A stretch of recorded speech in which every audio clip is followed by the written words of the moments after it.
Pelo sinal da Santa Cruz, livrai-nos Deus, nosso Senhor, dos nossos inimigos, em nome do Pai, do Filho e do Espírito Santo. Amém. Meu Senhor e meu Deus, creio firmemente que estás aqui, que me vês, que me ouves. Adoro-te com profunda reverência. Peço-te perdão dos meus pecados e graça para fazer com fruto esse tempo de oração.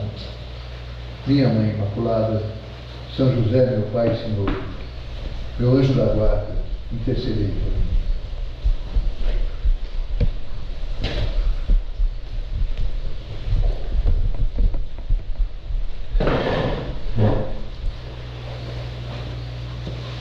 Vamos nessa nossa manhã de recolhimento, com a ajuda do Espírito Santo, e pedindo a intercessão de Nossa Senhora Auxiliadora, padroeira da cidade de Niterói, cuja festa é hoje, foi transferida para hoje. Nós nos alegramos com toda a arquidiocese de Niterói. Hoje nós vamos meditar em dois grandes mistérios que emolduram essa semana, que é a Ascensão e Pentecostes, duas solenidades que iluminam elementos essenciais do nosso sacerdócio, da nossa vida sacerdotal. E nós podemos começar com uma frase de Jesus Cristo, extraída da conversa dele com Nicodemos. Jesus diz assim: ninguém subiu ao céu, senão aquele que desceu do céu, o Filho do Homem. Essa frase pode aplicar-se a nós, sacerdotes. O Verbo desceu do céu, se encarnou, para ser, como nós líamos o prefácio da missa de ontem, mediador entre Deus e os homens, sacerdote, para levar a humanidade ao céu. Ele desce do céu, se encarna, para poder levar consigo a humanidade para o céu. Cristo é cabeça do corpo místico da Igreja, essa cabeça entrou ontem no céu. Nós, sacerdotes, somos ordenados, somos identificados com Cristo cabeça. O nosso sacerdócio nos leva a ser como Cristo cabeça da humanidade. Quando Deus pensou em nós, antes da constituição do mundo, de São Paulo aos Efésios, desde toda a eternidade, quando Ele pensou em nós como futuros sacerdotes, e nos concebeu, nos criou para essa missão grandiosa que nós temos, essa graça enorme que nós recebemos. Depois do batismo, a maior graça da nossa vida, uma vida inteira é pouco para agradecer a Deus, o nosso sacerdócio. E quando a nossa vocação se manifestou, para vários que estão me escutando, se manifestou inclusive na infância, cedinho, para outros em outro momento da sua vida, da sua trajetória, nós tomamos consciência que nascemos, eu desci do céu, podemos dizer como Jesus, forçando um pouco a frase de Jesus a Nicodemos, eu desci do céu para ser sacerdote. Eu existo para ser sacerdote. É como dizia o Papa São João Paulo II, toda a minha existência deve ser sacerdotalizada, porque o meu DNA é um DNA de sacerdócio, os meus sentimentos, as minhas emoções, tudo foi pensado por Deus, projetado de Deus, para que eu fosse sacerdote de Jesus Cristo. Nós podemos dizer como Jesus: eu sei o que eu estou fazendo aqui. Eu não vim para ser servido, mas para servir. Eu vim para dar a minha vida pela redenção de muitos.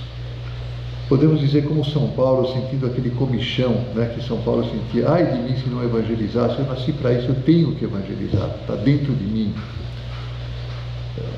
Então, cumprindo a nossa missão, nós não só subiremos ao céu, mas levaremos muitas almas conosco. A nossa vida terá uma fecundidade enorme. O Romano Guardini dizia que quando Jesus Cristo terminou a sua missão aqui na Terra, depois da sua ressurreição, é uma ficção teológica, ele dizia: bom, Jesus podia, digamos assim, eu assumi a natureza humana, fiz a redenção da humanidade, agora eu já não preciso mais dessa natureza humana. Ele podia assim sacudir, como quem sacude um pó, voltar a ser só o Verbo, já não seria mais Jesus, seria o Verbo, e subiria aos céus, voltaria para a Santíssima Trindade, de onde ele tinha saído. Mas não, a nossa natureza humana foi levada aos céus, penetrou no céu. A nossa natureza humana entra no céu e para nós é uma grande luz, é uma grande graça pensar que Jesus vai tomar-nos consigo. Quando São Paulo diz na Epístola aos Colossenses, nós líamos esse texto várias vezes agora no tempo pascal, né? Se, portanto, ressuscitastes com Cristo, buscai as coisas lá do alto, onde Cristo está sentado à direita de Deus. Saboreai as coisas do alto, afeiçoai-vos as coisas lá de cima e não as da terra, porque estáis mortos e vossa vida está escondida em Cristo, com Cristo em Deus. Quando São Paulo fala isso, uma maneira errada de entender essa frase de São Paulo, pensando no mistério da ascensão, seria dizer, bom, temos que esquecer as coisas da terra e pensar só em alegrias muito espirituais, místicas, mas não humanas, não nossos afetos, coisas humanas. Não, nós temos que desprender de tudo que é humano e afeiçoar-nos só das coisas do céu. Não é verdade, a nossa natureza humana vai entrar no céu. Nós vamos saborear as coisas do alto, e já começamos a saboreá-las agora, com a nossa natureza humana. Nós vamos, sobretudo, afeiçoar-nos a humanidade, a viver com a humanidade Santíssima de Cristo, Nossa Senhora. Um grande santo medieval, Hugo de São Vítor, ele descreve, quando ele fala dos graus da caridade, numa das suas obras, ele descreve o purgatório, e ele diz assim que no purgatório o Senhor faz sentir a sua presença, mas não mostra a sua face. Ele derrama interiormente sua doçura, mas não mostra a sua beleza. E que o grande sofrimento das almas do purgatório, o que as purifica, a dor que as purifica, segundo esse grande santo e místico, é precisamente não poder ver o rosto de Cristo. O gemido das almas do purgatório podia ser traduzido naquela frase do Salmo: Vultum tuum Domine requiro, eu anseio ver pelo teu rosto, eu anseio ver o teu rosto. A ânsia de ver, eu sinto a tua bondade, eu sinto a tua presença, mas eu quero ver, porque eu tenho uma natureza humana, eu tenho uma alma humana, eu tenho afetos humanos, eu quero ver Jesus, né? Então é o grito. Eu gostei muito de encontrar esse texto do Hugo de São Vítor, porque eu me lembro numa ocasião, lá em Roma, quando eu estive em Roma e conheci São José Maria, no Natal, foi no Natal de 1973, ele estava, como acontecia na noite de Natal, que ele pegava uma imagem do menino Jesus, como essas que nós temos na igreja, que nós adoramos, fazemos a adoração do menino no dia durante o tempo de Natal. Ele pegava essa imagem e fazia oração conversando com Jesus. Era muito impressionante. Ele até beijava o menino Jesus, abraçava. Nossa, eu lembrava assim São Francisco, era uma coisa muito bonita. Ele não era nada forçado. Você vê que ele não estava fazendo nenhum teatro. Era uma coisa que realmente ele fazia com amor e fazia oração em voz alta. Digamos assim, pregava a oração do Natal para nós com o menino Jesus nos braços. E numa dessas ocasiões, ele falou na nossa presença ali, né? Diz assim, é um texto muito bonito, eu vou ler. As pessoas que se querem bem procuram ver-se. Os enamorados somente têm olhos para o seu amor. Não é lógico que seja assim? O coração humano sente esses imperativos. Eu mentiria se eu negasse que me move tanto a ânsia de contemplar o rosto de Jesus Cristo. Vultum tuum Domine requirem. Procurarei, Senhor, a tua face. Encanta-me fechar os olhos e pensar que chegará o momento, quando Deus quiser, em que poderei vê-lo, não como num espelho e sob imagens escuras, mas cara a cara. Sim, meus filhos, meu coração está sedento do Deus vivo. Quando irei e contemplarei a face de Deus? Será um grito de uma alma santa que com sua humanidade está afeiçoada às coisas do alto. Como é que é esse rosto de Jesus que os santos desejam tanto ver? É sim o rosto de Jesus que viram Nossa Senhora, São José, todas as pessoas que o conheceram na sua vida. É o rosto que viram já diferente, né? Após a ressurreição, já mostrando riquezas já diferentes, quando os discípulos de Emaús não o reconhecem, quando os apóstolos hesitam em reconhecê-lo na segunda multiplicação dos peixes, em outros momentos, Maria Madalena dentro do sepulcro também, que confunde com o hortelão. Não é o rosto de Jesus do Tabor. Sim, Jesus era Deus, a sua divindade habitava corporalmente na sua humanidade, como diz São Paulo, né? Mas ele não deixava, por dizer de alguma forma, que o poder transformador da sua divindade invadisse completamente a sua humanidade. Depois da ressurreição, ele mostra um pouquinho mais a divindade deixa que um pouco a potência da divindade atua mais na sua humanidade. Já tem um corpo glorioso depois da ressurreição.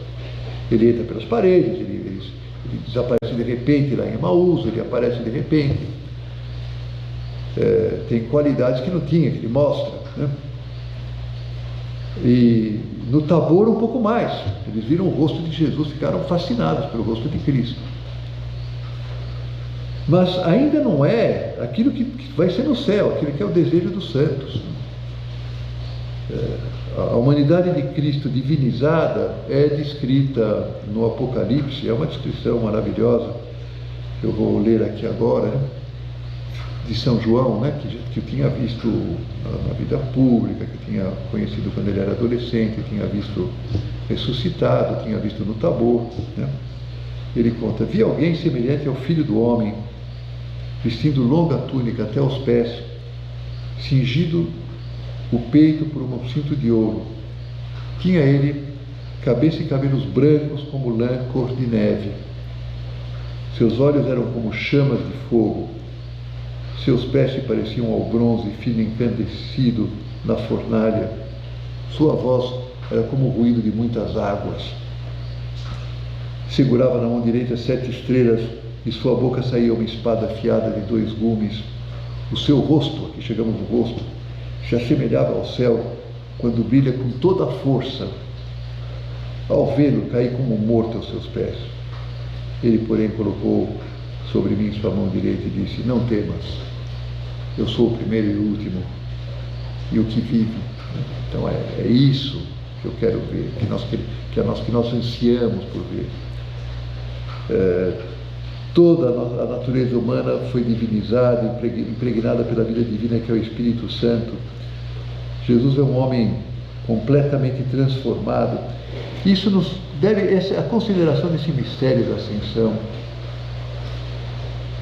nos deve fortalecer muito a nossa esperança. Nós somos sacerdotes, nós temos que ser testemunhas, como diz a igreja, testemunhas da ressurreição de Cristo, mas também testemunhas da ascensão de Cristo. No céu, nós veremos o rosto de Jesus, afeiçoável às coisas do alto, né? Veremos a Santíssima Virgem.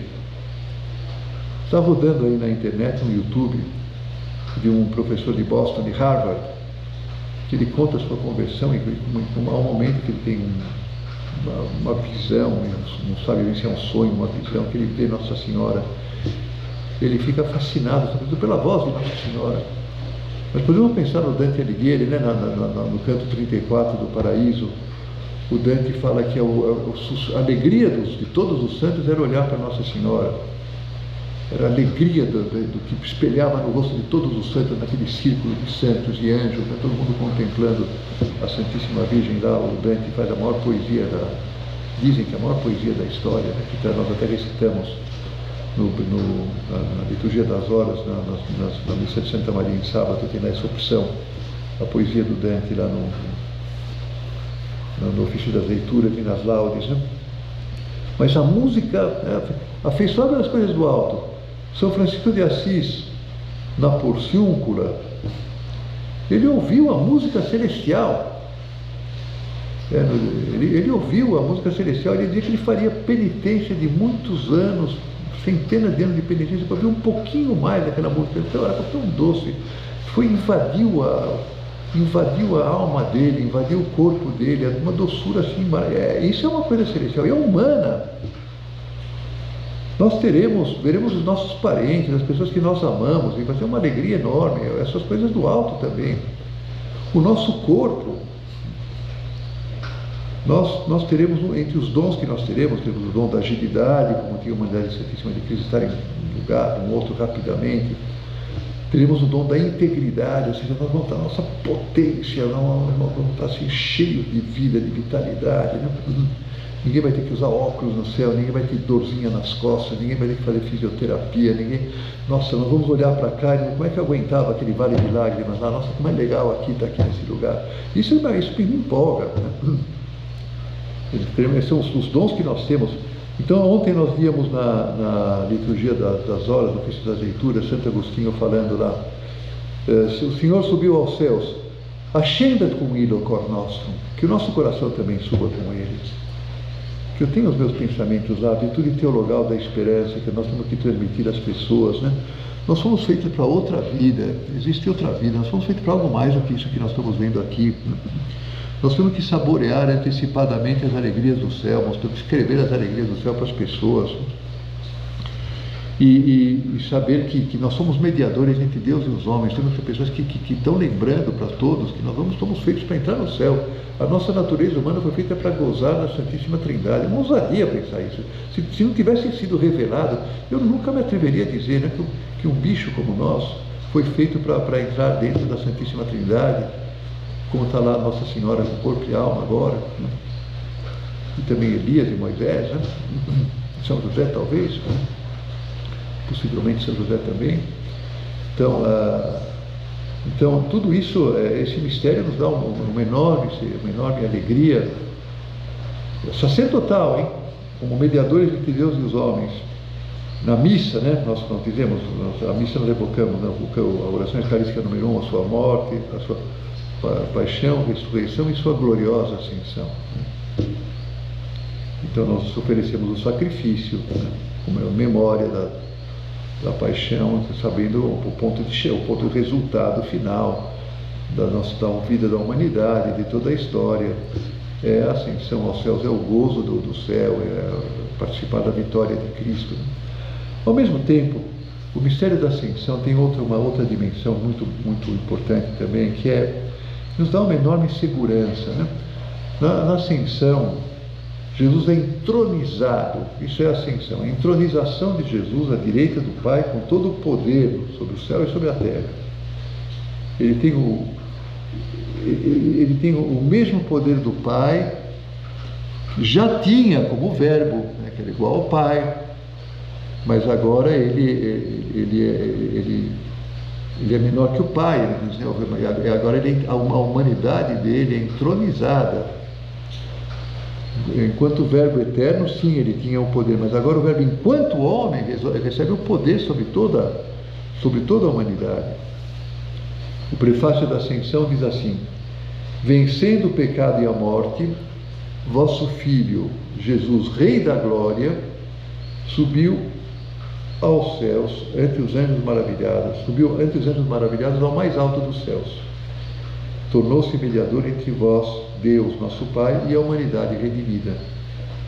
Juiz do mundo e Senhor do universo, Ele, nossa cabeça e princípio, subiu aos céus. Não para afastar-se da nossa humanidade, mas para dar-nos a certeza de que nos conduzirá à glória da imortalidade. É um homem, perfeito homem, que é Senhor do universo, que é Senhor da história, que é Senhor dos anjos, um de nós, um da nossa raça, um homem, né? Por que isso é importante para nós até psicologicamente? Porque pela segurança que nos dá, né? Por mais incerta e confusa e atrapalhada que pode ser em alguns momentos a realidade da nossa vida, a vida da igreja, né, que passa às vezes por momentos tão confusos, há um Senhor no céu, está Jesus Cristo que tem tudo amorosamente nas suas mãos. O texto que nós lemos ontem na missa da Epístola aos Efésios é fantástico, eu acho que vale a pena saborear, porque eu vou ler aqui devagarzinho, porque é um texto de uma riqueza, de uma densidade, é tão gostoso ler isso aqui, né? Vamos ler. Rogo ao Deus de nosso Senhor Jesus Cristo, o Pai da Glória, que vos dê um espírito de sabedoria e que vos revele o conhecimento dele, para que compreendais a que esperança fossem chamados, para que vocês não saibam, para que vocês vejam o que vocês vão ter, para que vocês saibam, vocês não sabem o que vocês estão perdendo, né? Um pouco assim. Quão rica e gloriosa é a herança que ele reserva aos santos. É demais o que ele está preparando para a gente, né? E qual a suprema grandeza do seu poder para conosco que abraçamos a fé. Como ele cuida de nós, né? É o mesmo poder extraordinário que ele manifestou na pessoa de Cristo, ressuscitando-o dos mortos e fazendo-o sentar à sua direita no céu, acima de todo o principado, potestade, virtude, dominação e de todo nome que possa haver neste mundo no futuro. Sujeitou a seus pés todas as coisas e o constituiu o chefe supremo da igreja, que é o seu corpo, o receptáculo daquele que enche todas as coisas sob todos os aspectos. Poderoso. Ele respeita, assim, a liberdade humana, nós somos livres, mas ele conduz todos os acontecimentos para a sua vitória. Nesses dias, estão comentando por aí, não sei se é assim ou não quero entrar na política, mas estou comentando que um vídeo que era para atacar o presidente acabou sendo útil para o presidente, né? Bom, Deus faz isso toda hora. Ele aproveita, ele faz reverter as coisas. As forças do mal, as potestades, os demônios, as pessoas que se entregam a essas forças, as pessoas que são instrumentos do mal, armam coisas complicadíssimas. Deus dá sempre um jeito de reverter. E tirar daí né, tudo coopera para o bem daqueles que o amam, né? Fazer que tudo coopere para o bem dos eleitos. Nós, né? E o Pai disse para ele: senta-te à minha direita, até que eu ponha os teus inimigos de escabelo aos teus pés. Frente vocês vão ver o triunfo de Cristo, o triunfo da igreja. No Salmo 2 se diz que Dominus irridebit, o Senhor se ri dos reis da terra, dos poderosos da terra, das armações todas, né? Isso nos deve dar uma grande segurança, sabe? Até na nossa pregação, nós não temos que ter medo de pregar a integridade do Evangelho. Existem verdades do Evangelho que são difíceis de pregar e que nós pares tendemos a não pregar, por medo, para não pegar mal, para não cutucar as consciências das pessoas, né? Nós lembramos São Paulo, lá, expediente de Félix, lá, que ele começa a pregar sobre a castidade e o juízo, e eles ficam nervosos: vamos parar por aqui, São Paulo, calma aí. Depois estavam gostando do que ele estava falando, né? Porque, nossa, eu vou até virar católico, o cara fala lá, né? E aí ele começa a falar da castidade, do juízo. Então nós não temos que ter medo de falar dessas coisas, né? A necessidade de graça para comungar, né? O pessoal vem comungar em peso, não está preparado. Aí com a pandemia, um aspecto vamos, menos negativo da pandemia é que não está tendo sacrilégio, né? Mas infelizmente acontece muito. Mas nós temos que pregar, não temos que ter medo de pregar, porque precisa estar em sala de graça para comungar, né? Pregar mesmo. Pregar a castidade, poxa vida, é importante, né? Porque é pecado, que não é pecado, e que o pecado tem que ser confessado, que o juízo de Deus, pregar o juízo de Deus, pregar com a integridade do sacramento da confissão, contar os pecados, né? Moral conjugal, um tema delicado, né? A contracepção está errada. A contracepção arruína famílias, arruína casamentos, né? Abertura à vida, são coisas, a existência do juízo de Deus, do inferno, né? Não precisa pregar toda hora essas coisas, mas de vez em quando precisa dar um toque, né? sabendo que vai ficar tudo patente, as pessoas vão nos agradecer que nós pregamos essas coisas. Que bom que o senhor fala disso, ninguém fala, né? Também o Papa Bento, ele fala de um outro aspecto da ascensão muito interessante, né? Ele diz assim: antes da ascensão, quando Jesus aparecia ressuscitado, ele estava, vamos imaginar, no cenáculo. Estava no cenáculo, só no cenáculo. Depois ele aparecia lá no sepulcro com a Maria Madalena, estava lá. O corpo de Cristo estava lá, né? Lá em Jerusalém. Depois ele aparecia na Galileia, na segunda pesca milagrosa. Depois ele aparece aos discípulos de Emaús. Quando ele está num lugar, ele só está naquele lugar. Com a ascensão, quando a nuvem cobre Jesus, não quer dizer que ele foi para o espaço sideral, né? Não quer dizer. Quer dizer que ele entrou no, diz o Papa Bento, entrou no âmbito do Pai. Muda. E ao estar no âmbito do Pai, ele passa a estar com todos nós. Eu agora comecei a nossa oração dizendo: meu Senhor e meu Deus, creio firmemente que estás aqui, que me vês, que me ouves. Felizmente essa capela que eu estou pregando não tem o Santíssimo, ele não está aqui na Eucaristia, mas ele está aqui. Eu creio firmemente que ele está aqui, que me vê, que me ouve. Porque, como em Emaús, só que agora, depois da ascensão, ele está no mundo inteiro, está em todos os lugares. Então eu posso me dirigir a ele sempre, né? São José Maria dizia, uma frase bonita, poética, né? Agora Emaús é o mundo inteiro, porque se abriram os caminhos divinos da terra.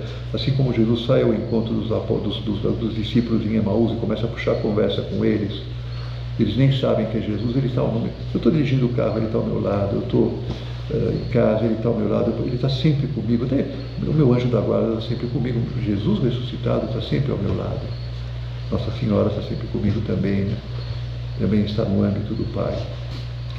Então vamos terminar, vamos dirigindo mais uma vez a Nossa Senhora Auxiliadora, padroeira de Niterói, invocada em Lepanto, né? Na batalha de Lepanto, Auxílio Christianorum, Papa Pio V invocou Nossa Senhora Auxiliadora para ter aquela vitória totalmente improvável, pediu para rezarem o terço, e foi espetacular o resultado, né? Se sabe o que aconteceu, os cristãos remaram mais, eles eram minoria militarmente nos barcos, em número de barcos, em número de remadores, em qualidade dos barcos, os muçulmanos iam acabar com a igreja mesmo. E no entanto, a Nossa Senhora interveio.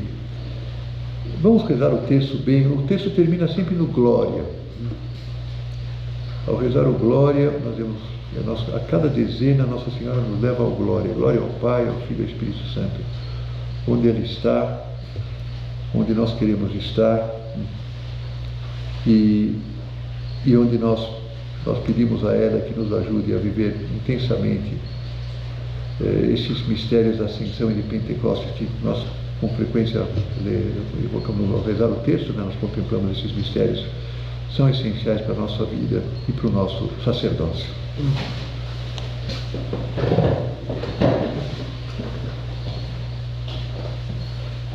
Dou-te graças, meu Deus, pelos bons propósitos, afetos e inspirações que me comunicaste nesta meditação. Peço-te ajuda para os pôr em prática. Minha Mãe Imaculada, São José, meu Pai, Senhor, meu anjo da guarda, intercedei por mim.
Pelo sinal da Santa Cruz, livrai-nos Deus, nosso Senhor, dos nossos inimigos, em nome do Pai, do Filho e do Espírito Santo. Amém. Meu Senhor e meu Deus, creio firmemente que estás aqui, que me vês, que me ouves. Adoro-te com profunda reverência. Peço-te perdão dos meus pecados e graça para fazer com fruto esse tempo de oração. Minha Mãe Imaculada, São José, meu Pai e Senhor, meu anjo da guarda, intercedei por mim.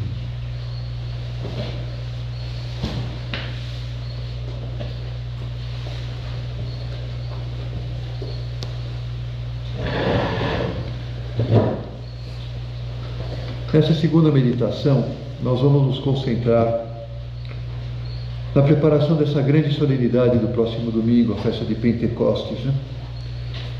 É grande alegria considerar que o que nós estamos fazendo hoje, todos nós na manhã de hoje, nesse recolhimento, é seguir à risca aquele comando que Jesus deu aos apóstolos, no almoço de despedida, no dia da Ascensão,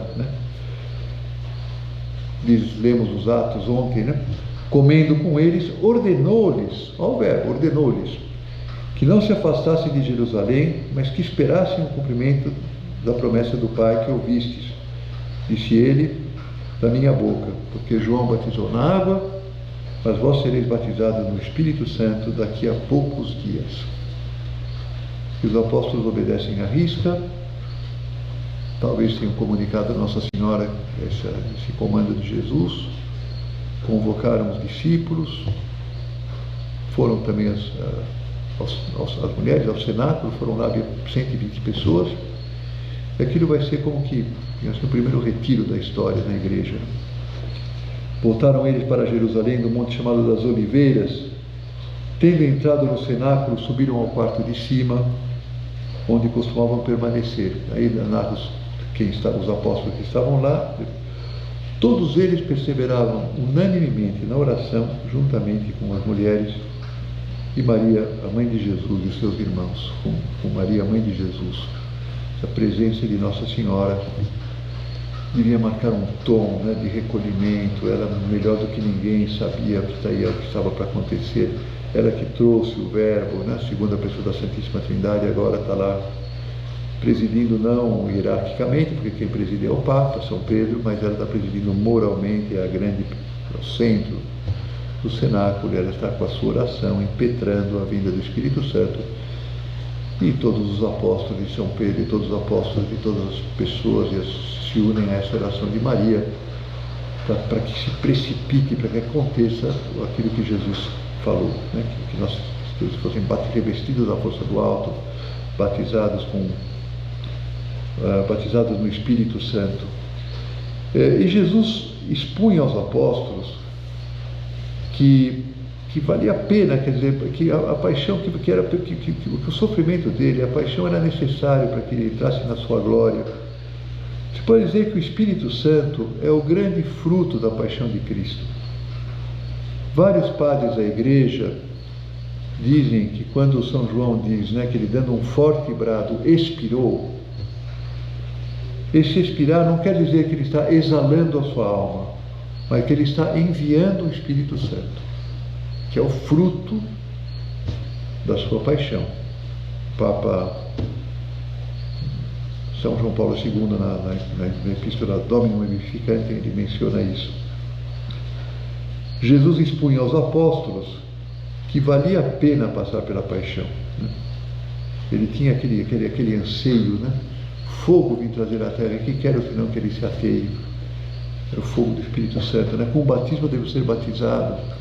E como se encontra apertado o meu coração enquanto ele não se realize? Eu quero que chegue logo a paixão, para vocês receberem o Espírito Santo, para vocês receberem o fogo, para vocês receberem essas línguas de fogo, que é o ponto de chegada de tudo. Então, na carta aos Romanos, nós lemos: Jesus foi entregue, foi morto pelos nossos pecados e ressuscitado para a nossa justificação. Nós podemos dizer até, estamos autorizados a dizer por essa frase de São Paulo aos Romanos, do capítulo 4, que Cristo ressuscitou para enviar o Espírito Santo. Daí, digamos que até a pressa que ele tem quando na primeira aparição dele no cenáculo para os apóstolos, Tomé não está com ele no próprio dia da Páscoa, ele logo que chegou, soprou sobre eles e disse: recebei o Espírito Santo. A quem perdoares os pecados serão perdoados, a quem retiveres serão retidos. Como se estivesse com pressa dele. Primeira coisa que queria fazer, né? Dar o Espírito Santo, que depois vai vir de forma mais solene na manhã de Pentecostes, de forma mais plena. Mas também por isso se entende aquela coisa tão desconcertante que Jesus falou para os apóstolos. Eles ficaram totalmente desconcertados. Ele falou para eles: convém para vós que eu vá. Vai ser bom para vocês que eu vá embora. Os apóstolos falam: como bom para nós que vai embora? Bom para nós que você fique, né? Não vai não, né? Fica conosco, não convém não. Convém para vós que vai. Não convém, Jesus, não convém de jeito nenhum. Se você for embora, quem iremos? Só tu tens palavras de vida eterna, o que a gente vai fazer? Estamos atrás de você a vida inteira, damos a nossa vida para te seguir, você vai embora, né? Então, Jesus se esclareceu: se eu não for, o Paráclito não virá a vós. Pelo contrário, se eu for, eu vou-lo enviarei. É um mistério que nós não sabemos porque que ele tinha que ir para mandar o Paráclito. Não está explicado, mas é assim. Ele afirmou que é assim. E ainda bem que ele garantiu para os apóstolos: não vos deixarei órfãos. Nos garantiu: não vos deixarei órfãos. Pouco antes de subir ao céu, ainda ratificou: eis que estarei convosco até o fim dos séculos. Ficou na Eucaristia, né? Mas ordenou-lhes que eles fizessem aquilo que nós estamos fazendo hoje de manhã, que nós ficássemos ao lado de Nossa Senhora, ao lado do Papa Francisco, que também tem falado disso ontem mesmo no Regina Coeli, pedindo o Espírito Santo, pedindo a vida do Espírito Santo, né? Nosso Senhor nos deu a entender, e nós te agradecemos, Jesus, que seja assim agora na nossa oração, que com o Espírito Santo a comunhão com Jesus se tornaria mais intensa. O Espírito Santo torna mais intensa a nossa união com Jesus. Portanto, convém para vós que vocês vão sair ganhando, né? Eu vou estar mais com vocês depois, quando ele vier, do que agora. E de fato, a nossa união com Jesus se tornou maior depois da vinda do Espírito Santo. Isso está explicado no Catecismo. Número 737 diz assim: como é que é mais intensa agora? Diz assim: porque o Espírito Santo prepara os homens, ou seja, antecipa-se a ele por sua graça para atraí-los a Cristo. Toda hora o Espírito Santo está ajudando está agindo na nossa alma para que nós conversemos com Jesus, para que nós nos aproximemos da Eucaristia, para que nós peçamos coisas a Jesus. O Espírito Santo está ajudando. Ele nos faz, nós precisamos da ajuda dele para dirigir-nos a Jesus, né, de São Paulo. Manifesta-lhes o Senhor ressuscitado, sobretudo pelos sacramentos, né? Lembra-lhes sua palavra. E é verdade, sim, é verdade que o Espírito Santo atua na nossa memória e nos lembra, vem à nossa cabeça a palavra de Jesus. Abrindo-lhes o Espírito, abre o Espírito a compreensão da sua morte e ressurreição. O sentido do sofrimento, né? O sentido do sofrimento, que é um grande mistério da vida humana, o sentido do sofrimento. O Espírito Santo nos ajuda toda hora a ver, para que aquilo faz parte, aquilo é bom. Alegro-me no meu sofrimento, de São Paulo, né? Porque eu completo na minha carne aquilo que falta para a sua paixão em benefício do seu corpo, que é a igreja. Porque é bom um sofrimentozinho quando vem aí uma coisa, uma contrariedade, um sofrimento, um desgosto. Nós sabemos, o Espírito Santo nos fala: isso é bom para você, isso é bom, oferece, se une a Cristo. Você vai sair ganhando com isso, né? Torna-lhe presente o mistério de Cristo eminentemente na Eucaristia. Ele desperta, faz com que nós nos tornemos mais eucarísticos, mais almas de Eucaristia, que nós preparemos melhor a celebração da Santa Missa, né? Que ela tem que ser o centro, como diz o Presbiterorum Ordinis, o decreto, tem que ser o centro. É a raiz da nossa vida interior, né? Toda a minha vida converge para a missa. Então o Espírito Santo está me preparando para você vai celebrar amanhã, coloca isso na patena, coloca esse problema, na manhã na missa você vai pedir por esse problema todo, vai colocar na missa, e depois depois de ter celebrado, agradecer, não deve agradecer digamos assim, a explorar os frutos daquela Eucaristia que nós celebramos e recebemos. Por isso, o Espírito Santo, a união com Cristo se torna mais íntima. E por isso, ao longo desses dias de preparação de Pentecostes, nós suplicamos, vem Espírito Santo, suplicamos com a igreja, na oração das laudes, nós vamos rezar o Veni Creator, né, todos os dias nas vésperas não nas laudes. Veni Creator Spiritus, mente tuorum visita, né, visita as nossas mentes, né? Você que nos criou, você que criou nossa alma, entra lá dentro, né? A sequência do Espírito Santo que nós vamos recitar no domingo do Espírito Santo, né? Que é tão bonita, né? Veni Santo Spiritus, emite ceritum domito erradium, veni Pater Pauperum, veni Datur Munero, veni Lumen Cordium, Consolator Optime, dulce nostris animi, dulce refrigério, que é uma sequência maravilhosa, que é o doce hóspede da alma, o refrigério da nossa alma, flete quates rigido, me muda, o Espírito Santo me transforma, me aquece, né? Me cure. E ele faz mesmo, né? Ele nos santifica mesmo. Então,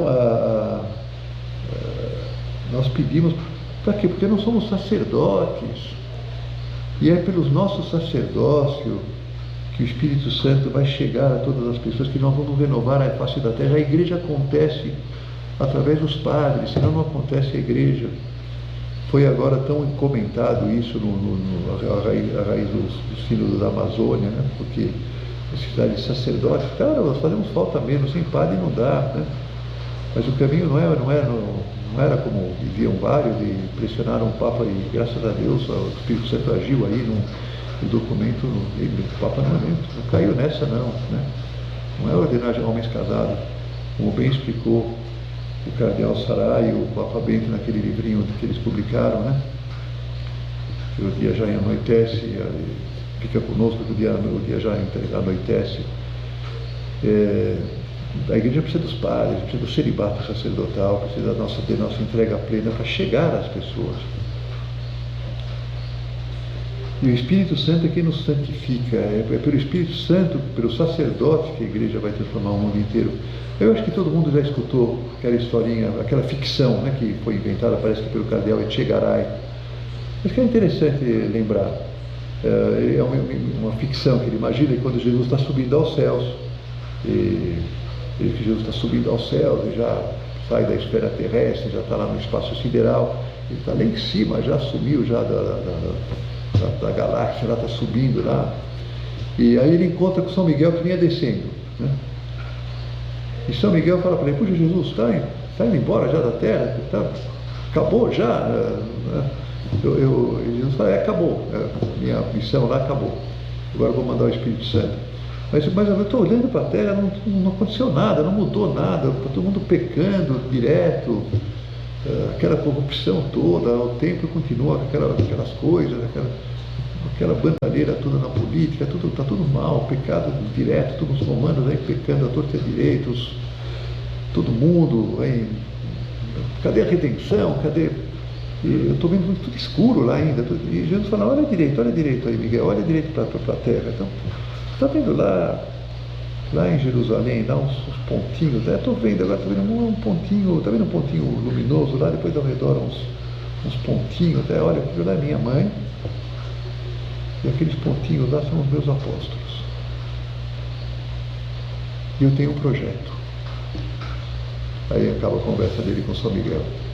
Mas que é o projeto de Deus, nós sabemos que é mandar o Espírito Santo para que esses apóstolos incendeiem a face da terra.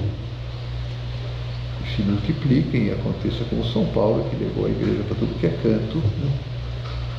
E a igreja vai se expandindo, e desde lá nós não paramos, né? Expandimos na África, na América, na Europa, e estamos lá, e vamos ter ainda um bom pedaço do mundo aí, a China, que nós temos que chegar lá, né? Consertar umas bagunças que aconteceram no caminho aí protestantes, a igreja ortodoxa, vão ter que juntar tudo isso juntar esses pedaços de novo, né? Mas o projeto está em ação. Esse projeto passa pela transformação de nós sacerdotes, que nós nos deixamos transformar pelo Espírito Santo. E Pentecostes é um grande milagre espiritual.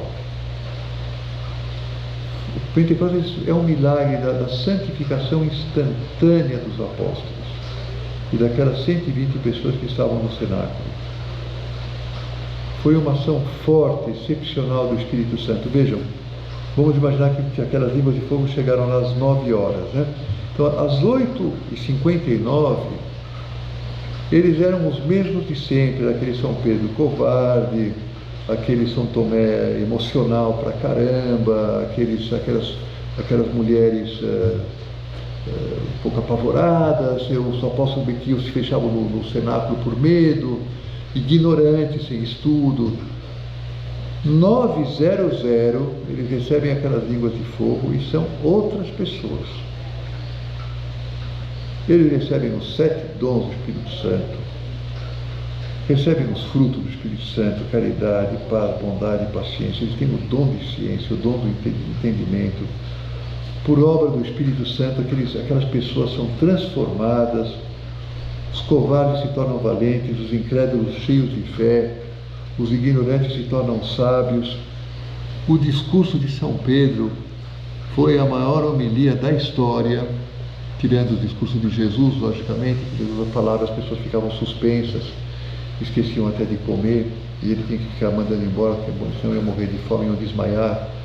As pessoas ficavam fascinadas, mas depois de Cristo, o discurso de São Pedro é a maior homilia da história. Como seria bonito se nós tivéssemos no YouTube o discurso de São Pedro, que cada um ouviu na sua língua, ele falou com uma garra, com uma pegada, né? E as pessoas se converteram, eram pessoas de Jerusalém, quer dizer, gente muito difícil. Uma coisa é você pregar na Galileia, né? O pessoal lá é do bem, né? Mas Jerusalém, que é o pessoal tudo meio...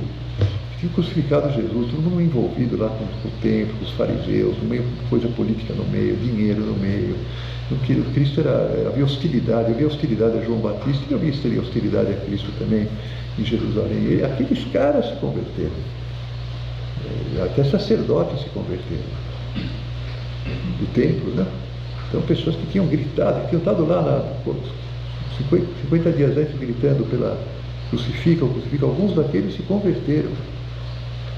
E eles ao ouvirem essas coisas, São Pedro falou para eles: vocês mataram Jesus, crucificando por mãos limpas, mas Deus o ressuscitou, rompendo os grilhões da morte. Eles ficaram apavorados, disseram, ao ouvirem essas coisas, ficaram compungidos no íntimo do coração e indagaram Pedro e os demais apóstolos: o que nós temos que fazer, irmãos? E Pedro lhes respondeu: arrependei-vos cada um de vós e seja batizado em nome de Jesus Cristo para a remissão dos pecados, e recebereis o dom do Espírito Santo.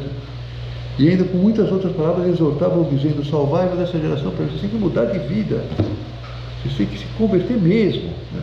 E eles se converteram, 3.000 pessoas, quer dizer, um negócio espetacular. E isso tudo foi ação do Espírito Santo. O São José Maria tem uma imagem gráfica que eu acho muito legal, muito boa, que ele sabe esses filmes que aparecem às vezes na televisão, no Discovery Channel, né? Que aparece, eles fazem assim, plantam uma plantinha e ficam com a câmera aberta durante 20 anos e vão filmando, deixam a câmera aberta, depois em 1 minuto aquela árvore cresce, né? Então, foi isso que aconteceu em Pentecostes. Em um instante, todo o organismo espiritual dos apóstolos, as virtudes teologais, os dons do Espírito Santo, os frutos do Espírito Santo, tudo floresceu. E é um milagre, né? Não é assim que acontece não, normalmente, né? Excepcionalmente, em São Paulo também foi assim, se converteu de um momento para outro. Mas a Santíssima Trindade quis que fosse assim para que nós entendêssemos que a santidade é a obra do Espírito Santo. Ficasse claro para a igreja que é Ele que nos santifica. Mas nós sabemos que o processo conosco não é assim. O processo conosco é um processo bem progressivo, bem lento, né? Eu vou ler aqui um texto de São José Maria. O Senhor pode fazer que os homens experimentem a sua providência extraordinária. Sim, pode fazer esse milagre. Mas parece-me igualmente admirável a sua providência ordinária. Também é impressionante que pegar um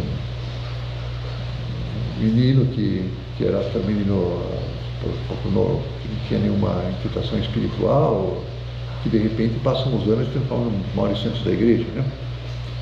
Essa transformação tranquila, pausada, que foi acontecendo dia a dia, desde que surge no caule até se converter em fruto, acaba por ser uma imagem do processo sereno e natural da santidade da alma. Nós vamos nos santificar sem perceber, se nós somos dóceis ao Espírito Santo. Mas o que nós temos que entender é que Ele é o autor da nossa santidade. E os apóstolos são passivos naquele milagre, né? São Paulo diz assim: Deus é quem, segundo o seu beneplácito, realiza em vós o querer e o agir. Então, na Epístola aos Filipenses, capítulo 2, é Ele que realiza em nós. Se eu sou padre agora, é porque o Espírito Santo agiu em mim.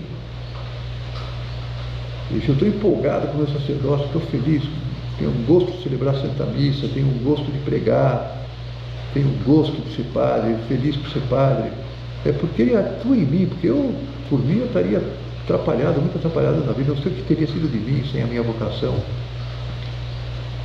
Sei lá, ia estar em tratamento psicológico, sei onde é que eu ia estar, pesando 130 quilos, sei o que poderia acontecer comigo. Mas o que é importante é, o nosso papel é ser dóceis ao Espírito Santo. O Espírito Santo atua em nós dia a dia e nós devemos estar atentos. Então, a grande frase, o grande ensinamento dos mestres da espiritualidade é que nós devemos ser dóceis ao Espírito Santo. É muito importante a docilidade ao Espírito Santo, porque Ele atua em nós no dia a dia e nós devemos colaborar com essa ação. Ele atua em nós, sobretudo através dos sacramentos. Quando nós celebramos a missa, Ele atua em nós, Ele nos transforma em Cristo. Sempre Ele atua em nós, nos transforma em Cristo, mas sobretudo na missa, em que nós celebramos em persona Cristo, a atuação dele é muito forte em nós naquele momento da consagração. Na confissão, nós mesmos na fórmula da absolvição, nós dizemos, né? Enviou o Espírito Santo para a remissão dos pecados, né? Nós dizemos isso no meio da fórmula da absolvição. Se eu não me confesso, como é que o Espírito Santo vai me transformar? Agora que está tendo a pandemia, né? Nós estamos insistindo para as pessoas, confessa. Eu mesmo estou confessando várias pessoas pelo sistema drive-thru, né? A pessoa fica lá no carro, aparece lá no carro, a gente vai lá no carro, confessa, de máscara, tudo bem. Mas não deixe de confessar, a gente fala para as pessoas, olha, não fica muito tempo sem confessar, não. Faz mal, é como se você não tomasse banho. Você começa a perder assim, o bom é, como recomenda a igreja, como o Papa Francisco recomenda também, é confessar a cada 15 dias, se possível toda semana, porque isso vai te dando, é um meio de crescimento espiritual. A tua consciência, pela confissão frequente, ela vai se tornando mais delicada. É um camponês que tem mãos calejadas, pousa um besouro na mão dele, ele nem percebe, está lá, nem sente o besouro. Uma criancinha que tem uma pele super sensível, pousa uma mosca, a criancinha toma um susto e começa a chorar. Se eu não confesso, eu vou ficando cascadura, eu vou começando pecados veniais, eu vou faltando a caridade, eu vou pensando que tenho pecado de soberba, de orgulho, fico me achando o máximo, fico achando que eu sou o cara, fico achando que... E não percebo, e não me perco o desconfiômetro, e sou indelicado com as pessoas, desprezo as pessoas, tolero pensamentos de sensualidade, e acho que tudo bem, e vou perdendo, eu confesso direitinho toda semana, e faço o meu bom exame de consciência. Acaba que não precisa ser uma coisa, confissão breve, né? Poucos minutos são suficientes. O meu irmão lá que me confessa me dá um conselho, naquele Natal aquele conselho vem de Cristo, é o conselho do Espírito Santo, eu sou dócil àquele conselho também. Puxa, isso faz toda a diferença, né? Também a direção espiritual, né? Uma forma de ser dócil ao Espírito Santo é a direção espiritual. E nós sabemos que se perdeu essa prática, né? No pós-concílio, foi muito descuidada, a confissão espiritual, né? Muitos seminários não tem mesmo, é só uma coisa coletiva, umas palestras, uma meditação, e cada um que procura o seu diretor espiritual por aí, a maioria não procura, e acha que tem uma direção espiritual, tem um padre que você vai confessar uma vez cada 2 meses lá, então é o meu diretor espiritual, mas não é isso direção espiritual, cara, não é isso, né?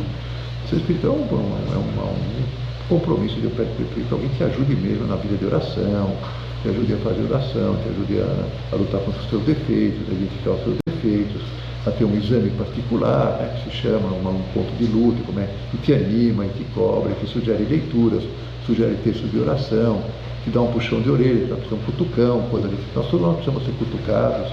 Isso é direção espiritual. Isso é ótimo. Aí o Espírito Santo pode, porque ninguém é bom diretor de si mesmo, não funciona, não adianta.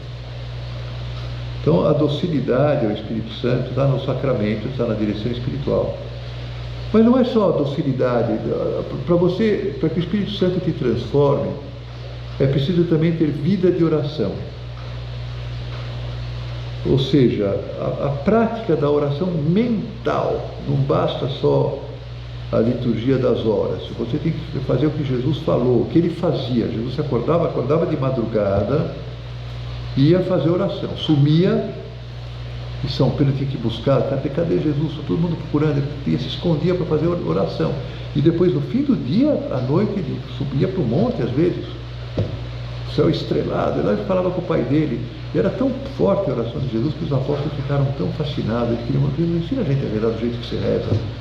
E João Batista ensinou a rezar do jeito que os judeus rezam, por salmo. Mas a gente vê que tua oração é uma oração, de fato, aquela oração sem anonimato, cara a cara com Deus, né? Pegar, tipo, Santa Teresa de Ávila falava, pelo menos 15 minutos por dia, pelo menos 15 minutos por dia, pelo menos, mas que você só faz oração, é um tempo de Deus, diante do Santíssimo, se possível.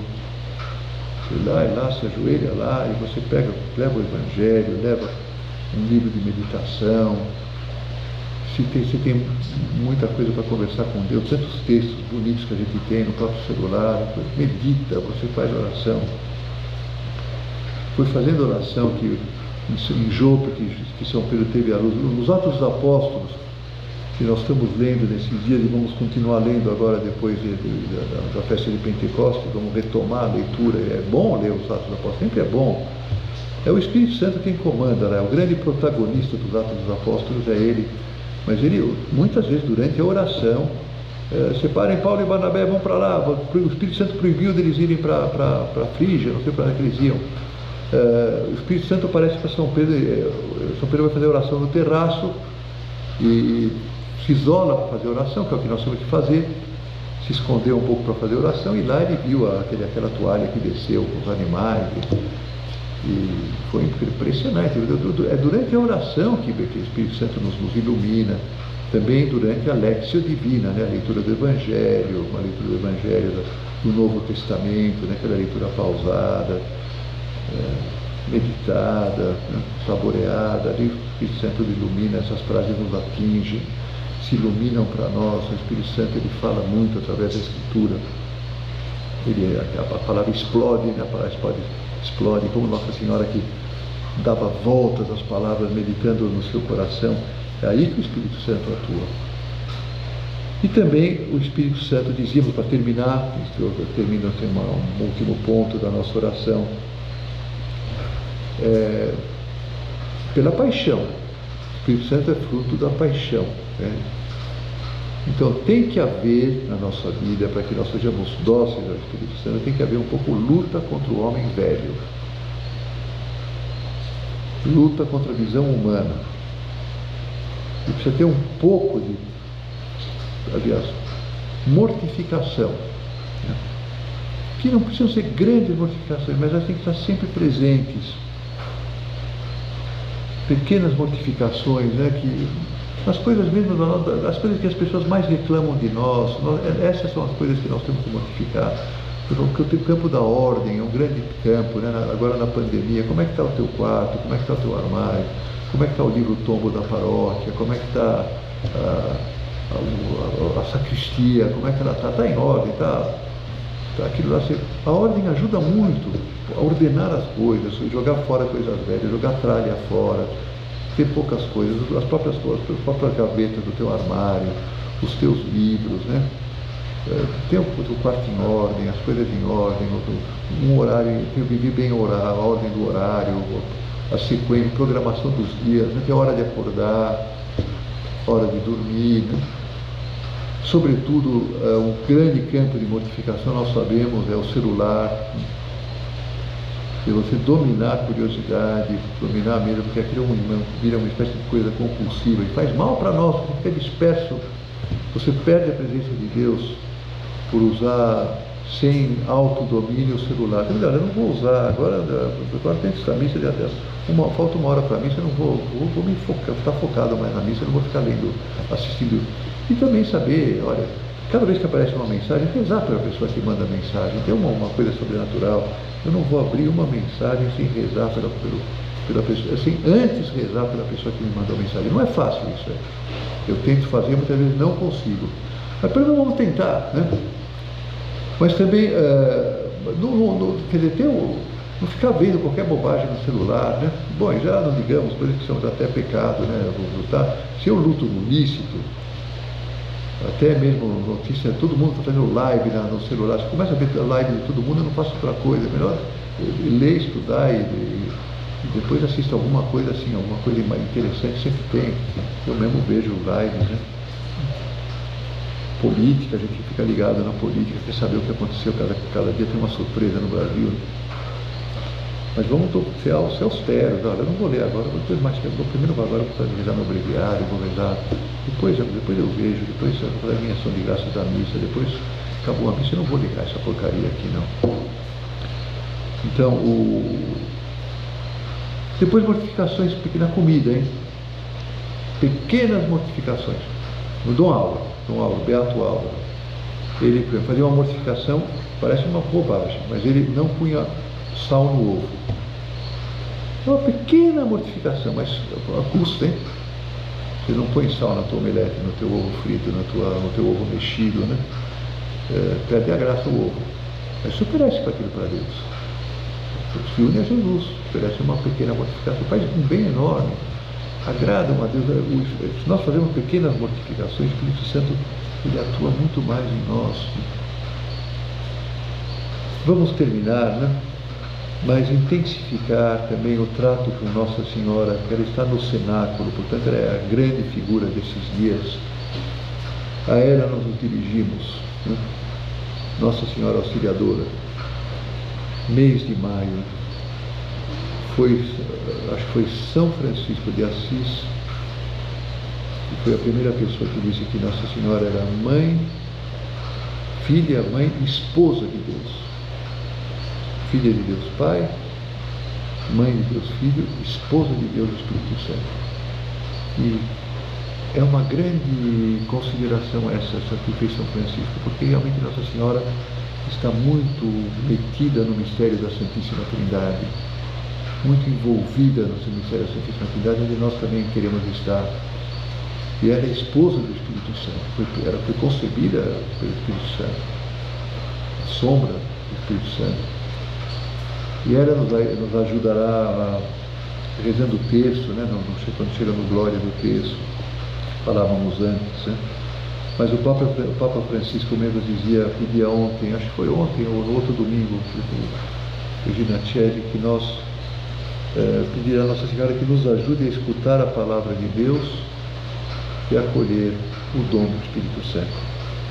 Também este ano, de forma mais profunda, se nós nos dirigimos a ela, descerá sobre nós essa língua de fogo que nos ajudará a proclamar a toda a Igreja as maravilhas de Deus.